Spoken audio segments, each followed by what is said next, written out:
Les points forts et les points faibles de chaque marque. Huda Beauty, son point fort, il n'y a pas de débat, c'est le marketing. Elle peut te vendre une feuille de papier à n'importe qui. Son point faible, les packaging. Il y a toujours un problème avec ces packaging. Fenty Beauty, son point fort, c'est les visuels. Dès qu'ils te sortent un produit, tu rentres dans un univers parallèle tellement c'est magnifique. Son point faible, par contre, ces derniers temps, je trouve, c'est le manque d'implication de Rihanna dans sa marque. Make Up Forever, et oui, c'est leur nouveau logo. Leur point fort, c'est les formules. Littéralement, c'est ultra quali en termes de formules. Leur point faible, c'est qu'ils ont du mal à se séparer de cette image de marque de make-up artiste, et du coup, il n'y a que les make-up artistes qui achètent. Avec ce nouveau rebranding, pour moi, ça ne va pas aller en mieux. MAC, pour moi, leur point fort, c'est littéralement les produits joues et lèvres. Et du coup, leur point faible, je trouve, c'est le marketing, leur manque de présence sur les réseaux sociaux. On les voit quasi jamais et aujourd'hui, c'est pas juste une formule qui va réussir à vendre. NYX Cosmetics, pour moi, leur point fort, c'est le fait qu'ils arrivent à te sortir des produits qui sont voués à être viraux et à prix réduit. Par contre, leur point faible, pour moi, c'est toutes les collections éphémères qu'ils arrêtent pas de sortir. Kylie Cosmetics, pour moi, leur point fort, c'est Kylie toute seule. C'est-à-dire que littéralement, elle a tout ce qu'il faut pour vendre,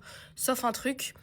Son point faible, et son point faible pour moi c'est littéralement qu'ils ont du mal à comprendre leur clientèle type. Genre ils ont du mal à cibler. Rare Beauty, ils ont deux points forts. Selena Gomez et les produits joues. Mais leur point faible, et ce qui je pense pourrait changer la donne, c'est le manque d'innovation. C'est-à-dire que les produits qui sortent sont ennuyeux à mourir. Too Faced, leur point fort, c'est la créativité. Ils arrivent à te sortir des trucs pailletés, des trucs un petit peu colorés. Bon, c'est pas les couleurs de l'arc-en-ciel, mais un petit peu colorés dans un monde où on a perdu toutes nos couleurs. Leur point faible, c'est le marketing. Ils font plus du tout rêver de par les réseaux sociaux, alors que c'est littéralement ce qui vendait le plus chez eux, les réseaux sociaux. Anastasia Beverly Hills, son point fort, c'est son point faible. Et ça, c'est vraiment la catastrophe.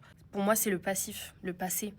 C'est une pionnière grâce à son passé dans les sourcils et au final, c'est aussi ce qui la tue parce que du coup, ça fait que elle n'arrive pas à évoluer avec sa clientèle. C'est-à-dire qu'elle est restée bloquée à un stade où la clientèle a évolué et elle non. Donc elle n'a pas suivi en fait. Et pour moi, c'est tellement un point fort parce que si elle lui a créé une image et en même temps ça gâche tout quoi.